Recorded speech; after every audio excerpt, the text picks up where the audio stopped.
I now recognize the gentleman from Texas, Mr. Casar. This subcommittee is supposedly about looking into waste, fraud, and abuse. So I'd like to start talking about independent inspector generals who are supposed to be looking into waste, fraud, and abuse.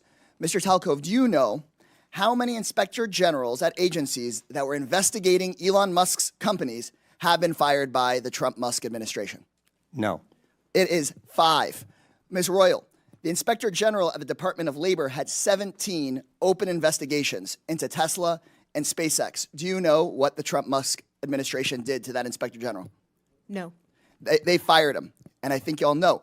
Mr. Whitson, the Inspector General of the Department of Transportation was investigating Tesla. Do you know what the Trump-Musk administration did to that Inspector General? No. They were fired. The Department of Defense's Inspector General was looking into SpaceX. Mr. Hedler, do you know what the Trump-Musk administration did to that Inspector General? I believe he was fired. Thank you. I think everybody on the panel knows what the answer to these questions were. The U.S. Department of Agriculture Inspector General was investigating Musk's Neuralink. Mr. Talcove, now I'll ask you again under oath, do you know what Mr. Trump did to that Inspector General that was looking into one of Musk's companies? No. He was fired.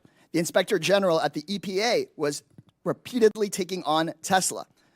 Mr. Hedler, since it seems that you're answering the questions that everyone knows the answer to, do you know what the Trump-Musk administration did to that Inspector General? I believe he was also fired. Also fired. At least 5 Inspector Generals that were looking into Elon Musk's companies were fired by the Trump-Musk administration. These Inspector Generals, who are independent, protected by law, they are the people that find the waste, fraud, and abuse and found many of the cases of waste, fraud, and abuse that have been brought up today, fired because they were looking into Elon Musk.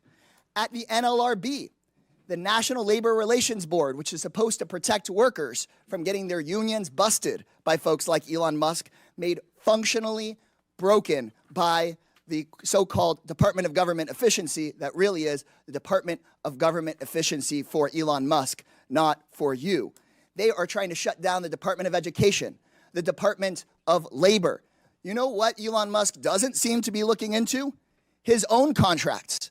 Again, I'll ask you, Mr. Talcove, do you know how much money a day Mr. Musk will receive from the federal government for his contracts? No. The answer is $8 million a day. Just last year, Elon Musk was promised $3 billion from close to 100 contracts with the federal government.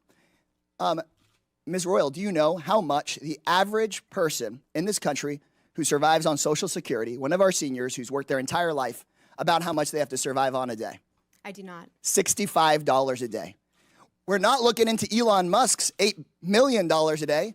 This subcommittee, chaired by Marjorie Taylor Greene and the House Republicans, is looking into your grandmother's $65 a day.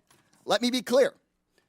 I think we would all support taxpayer savings, look into money we might needlessly send to billionaires and big corporations, find taxpayer savings, and send it back to your hardworking family.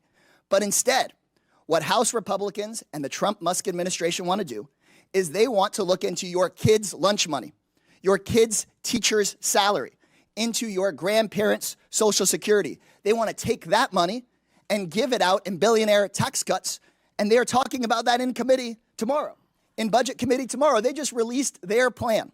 So let me be clear. When Republicans talk about government efficiency in this Congress, they're not looking into billionaires who don't pay their taxes. They're not looking into billionaires who get rich off of government contracts. They're not looking into Elon Musk firing watchdogs who are supposed to keep him accountable. They're looking at cutting your public schools. They're going straight for your Social Security. They're coming straight for cancer research. They're coming straight for the Department of Education. They're not looking at big tech. They're not looking at big pharma because those people fund their campaigns. If this committee were serious about rooting out waste from our federal government, then today's whole hearing would be about how Musk and Donald Trump are firing the independent watchdogs who've done this work for decades. Instead, my Republican colleagues' actual goal on this committee is to distract from Trump and from Musk's corrupt war on accountability. This will not be a subcommittee dedicated to making government efficient for everyday people. It's about helping Elon Musk and Donald Trump be as efficient as possible and robbing our government and handing out our government services to the rich. So this seems that this subcommittee is The just going to gentleman's be like time the is agency it's named expired. after, The a gentleman's sham, time is expired. a total sham. The American people are $36 trillion in debt. It certainly seems reasonable that someone has been fired. I now recognize the gentleman from Tennessee. You're gonna put us Mr. further in debt Burchett. with your billionaire You're tax not cuts. recognized. Mr. Burchett, you're recognized for 5 minutes.